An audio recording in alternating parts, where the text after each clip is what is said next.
Here to react to the Powell presser and the Fed's rate cut are Euro-Pacific Asset Management Chief Economist and Market Strategist Peter Schiff and NatAlliance Securities Global Fixed Income Head Andy Brenner. Welcome to you both. Great to have you here.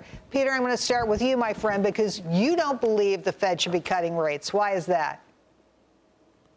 Well, first of all, I think the Fed stopped hiking rates prematurely, so that was a mistake, and cutting them now is an even bigger mistake. Look, inflation is too high. It's at least 50% above the Fed's target and headed up. That calls for higher rates. Gold at $4,000 is screaming that the Fed is too loose and it needs to hike rates. Back when Alan Greenspan was Fed chair, he said he used gold as a barometer of whether or not he had the right interest rate. And he said if gold was at 400, it meant he was too loose. So what does 4,000 mean? Plus, I think it's an even bigger mistake that they're prematurely ending quantitative tightening. The balance sheet is still $6.7 trillion. If you recall, Ben Bernanke told the U.S. Congress that we were not monetizing debt because he said that the increase in the Fed's balance sheet was temporary and that all the bonds that the Fed was buying during the crisis would be sold back into the market when the crisis ended. Well, at the end of QE3, the balance sheet was $4 trillion. We're a lot bigger than that now, and that proves that Ben Bernanke was lying to the U.S. Congress. We are monetizing debt, and that's why we have such a big inflation problem that's going to get worse by these rate cuts. Let's get our other guest in here. Andy, I want your reaction to these words that turn the market on its head, but also Powell talking about, as he was saying, ending quantitative tightening during his press conference on December 1st. Listen to this. The balance sheet is shrinking at a very, very slow pace now. We've reduced it by half twice.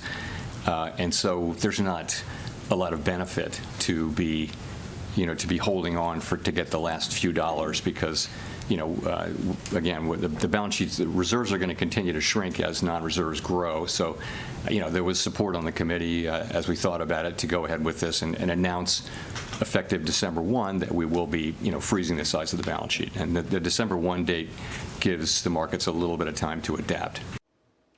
Andy, does it give markets time to adapt? Is this the right move? What do you make of it? Well, first of all, I think this was very much a hawkish Fed rate cut today, I think on three levels. First, you had the fact that Powell reemphasized that December is not a done deal. That sent the odds for December from 95% this morning to 68% when I last looked at it a minute ago. Secondly, you have to look at the fact that Schmidt did dissent, and that tells you that you can expect the same come January from the likes of Hammock, Logan, and possibly Kashkari. So that's the second thing where it looks to me like December, if they do cut, will probably be the last cut in a while. And as far as to your point, as far as what the Fed's going to do with the end of QT, they're going to take whatever they have in mortgages, and as they mature or as they get called in, they're going to put that into Treasury bills. So that's going to take a lot of duration off the table. So I think it's very negative, which is why you're seeing a very strong bear flattening today with the 2-year, based on your last thing, back 11 basis points, and the 10-year back 8.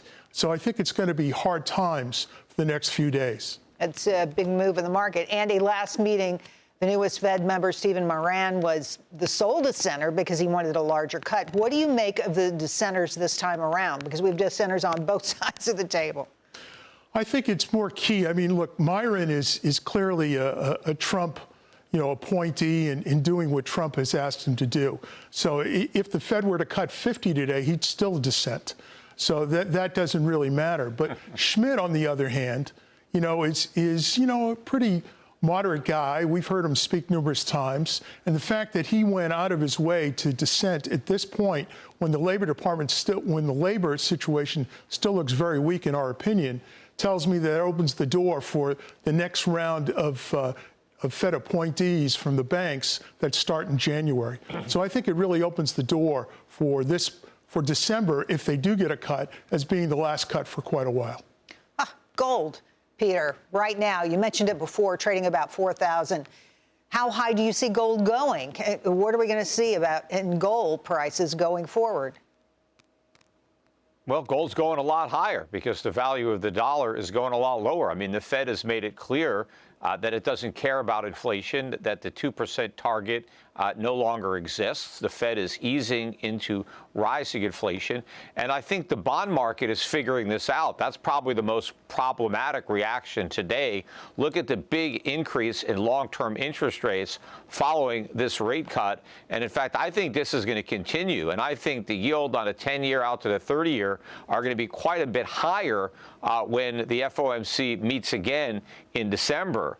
And I think the bond market is basically saying, we don't believe, the rate cuts. We don't believe that inflation is headed back down to 2%.